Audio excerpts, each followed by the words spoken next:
दोस्तों, कैसे हैं। स्वागत है आपका फिर से एक नई वीडियो में। तो दोस्तों, आज की वीडियो में जैसे कि टाइटल का थंबनेल आपने पढ़ ही लिया होगा, श्राद्धों से रिलेटिव कुछ बातें जो मैं आपके साथ रखना चाहती हूँ। जैसा कि सभी को पता है, श्राद्ध लगे ही हुए हैं। तो श्राद्धों में हम क्या चीजें करते हैं और क्या चीजें करनी चाहिए, इस चीज के बारे में बात कर रही हूँ। कैसे हमने गोग्रास देना चाहिए, कैसे क्या क्या इसके मंत्र हैं। श्राद्ध के दिनों अगर ये 5 मंत्र का उच्चारण सही ढंग से करते हैं तो हमें इससे हमारे जीवन में निश्चय ही खुशियां आ सकती हैं। इसका मतलब कि श्राद्ध अगर हम निश्चित ढंग से करते हैं तो पितर हमें अपना आशीर्वाद देंगे कि अगर हम सही ढंग से अगर श्राद्ध करके उसकी हर एक चीजें जान के अच्छे से जो भी श्राद्ध की प्रक्रिया होती है अच्छे से करेंगे। तो इस चीज के बारे में बात करने वाली हूँ। तो चलो शुरू करते हैं, क्या चीजें हैं और क्या क्या करनी है उस बारे में बात करते हैं। तो चलो शुरू करते हैं आज की वीडियो। श्राद्ध के समय पितृ गायत्री मंत्र का जाप करने अथवा करवाने से पितरों की आत्मा तृप्त होती है। यथा संभव पितृ गायत्री मंत्र ओम देवताभ्यः पितृभ्यस्य महायोगिभ्य एवं च नमः स्वाहाय स्वाध्याय नृत्यमेव नमो नमः करवाकर गौ, श्वान, कौवे, देव और चींटी के लिए भोजन सामग्री पत्ते पर निकालें।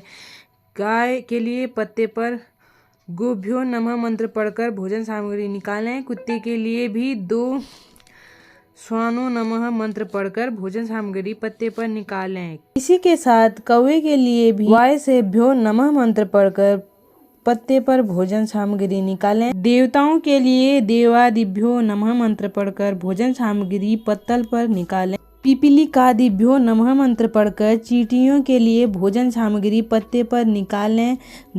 दक्षिण दिशा की ओर मुंह करके कुश, तिल और जल लेकर हथेली की स्थिति पितृ तीर्थ से संकल्प करें तथा 1 या 3 ब्राह्मणों को भोजन कराएं। यथाशक्ति दक्षिणा देकर निमंत्रित ब्राह्मण की 4 बार प्रदक्षिणा करें। जो प्राणी श्रद्धापूर्वक ऐसा करते पितरों को तृप्त करेगा उसके पितृ आशीर्वाद देते हैं, जिसके फलस्वरूप कार्य, व्यापार, शिक्षा अथवा वंश वृद्धि में आ रही रुकावटें भी दूर हो जाएंगी। जिस दिन आपके पितृ की श्राद्ध तिथि हो उस दिन सूर्यास्त से लेकर दोपहर तक की अवधि के मध्य ही पितरों से निर्मित श्राद्ध तर्पण आदि करें। इसके लिए दूध, गंगाजल, मधु, वस्त्र, कुश, तिल और अभिजीत मुहूर्त मुख्य रूप से अनिवार्य है ही। तुलसी से भी पिंडदान करने से पितृ पूर्ण रूप से तृप्त होकर कर्ता को आशीर्वाद देते हैं। तर्पण के समय सर्वप्रथम निमंत्रित ब्राह्मण का पैर धोना चाहिए। इस कार्य के समय पत्नी को दाहिनी तरफ होना चाहिए। जिस तिथि को पितरों का श्राद्ध करना हो उस दिन तेल लगाने और दूसरों का अन्न खाने से बचना चाहिए। जो प्राणी श्रद्धा भाव से अपने पूर्वजों का तिलार्जित पिंडदान, तर्पण और ब्राह्मण भोजन कराते हैं उनके पितृ प्रसन्न होकर अमावस्या के दिन अपने लोग चले जाते हैं। श्रद्धा न करने वाले अथवा इसका उपहास उड़ाने वालों के पितृ नाराज हो जाते हैं, जिसके कारण पूरे परिवार को कई प्रकार की व्याधियां घेरे रहती हैं। इसके घर दरिद्रता व्याप्त रहती है। ब्रह्म पुराण में तो यहाँ तक कहा गया है कि श्रद्धा न करुते मोहात तस्य रक्त विपत्ति ते, अर्थात जो संतान अमावस्या तक अपने पितरों का श्राद्ध तर्पण आदि नहीं करते उनके पितर श्राद्ध की प्रतीक्षा करके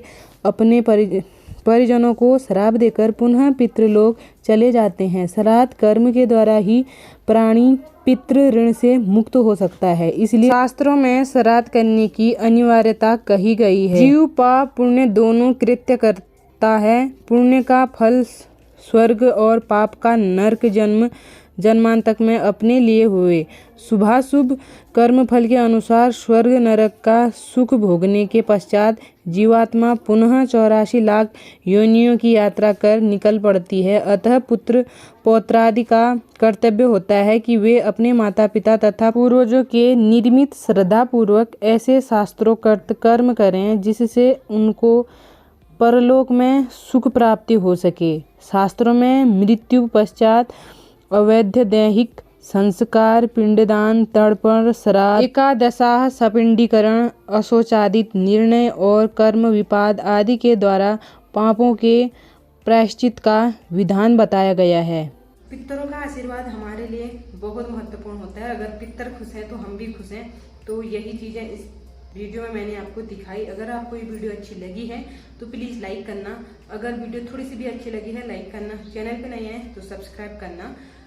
तो वीडियो को ज्यादा से ज्यादा शेयर करना श्राद्धों में, जिससे जो लोग श्राद्ध करते हैं, जिन लोगों को इस चीज के बारे में पता नहीं है, तो उन्हें वीडियो प्लीज शेयर जरूर करना। मैं मिलती हूँ आपसे बहुत जल्द किसी नेक्स्ट वीडियो में। तब तक के लिए बाय बाय।